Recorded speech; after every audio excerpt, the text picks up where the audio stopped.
Alright mga kadogo, lalabas muna kami. Ito nga po ko, ayan, no? Mauubos yan ng gamamya. Matakaw sa ice cream to eh. Okay lang naman dahil wala namang ubo yung bata. And kompleto naman yan sa vitamins. Si Cotton kasi nilabas ko mga kadogo dahil may atraso ako sa kanya. Nagtatampo yan mula kagabi. Actually kahapon pa. Remember, kinulong ko na siya, di ba? Dahil nga aggressive na. Nag-aaway silang dalawa ni Pickles. Pati si Tyler inaaway niya. Kaya ito, bumabawi lang ako kay Cotton. Nilabas namin ang apo ko. Ay, mga kalaro na apo ko. Lalaki na. Ayan. Ay, apo ko makulit, oh. Hi, Chacha. Nilabas ko lang talaga si Cotton kasi talaga nagtatampo mga kadogo.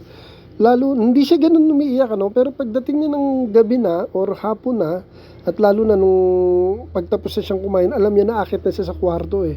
Which is yun yung na-miss niya kagabi. Pero honestly mga kadogo, hindi ko siya natiis. Inakit ko pa rin. Okay? O, dito muna tayo, Cotton. Yan, upo muna tayo dito, ha? Alright. Apo, halika dito. Upo ka muna dyan. Yan, kain ka muna ice cream. Magkikwentuhan lang muna kami ng mga katropa natin. Yan, si Cotton. Laki ni Cotton, mga kadugo. Grabe, ang laki na ito. Kaya I know may something na sa kanya. May nadidevelop na sa tummy niya. And God's grace talaga ibibigay sa akin ni ganito. Sabay sila ni Pickles. Si Pickles, ganun din. May kakaiba na. Kaya mga kadogo. Uwi na kami mga kadogo. Yan si ate mga kadogo, tinanong ang laki raw tapos nangangagat daw ba yan? Sabi ko, wala pong nangangagat na husky. Lalo na ko po kung naalagaan na maayos at laki pong bahay. Si Cotton, katabi ko talaga to.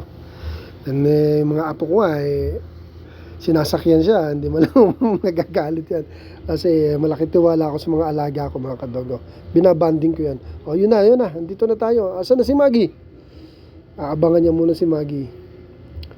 Ayun si Maggie. Yan na, nakabawi na ako sa iyo, Cotton, ha. Dito na muna mga kadogo. Till next time. God bless. Thank you for watching.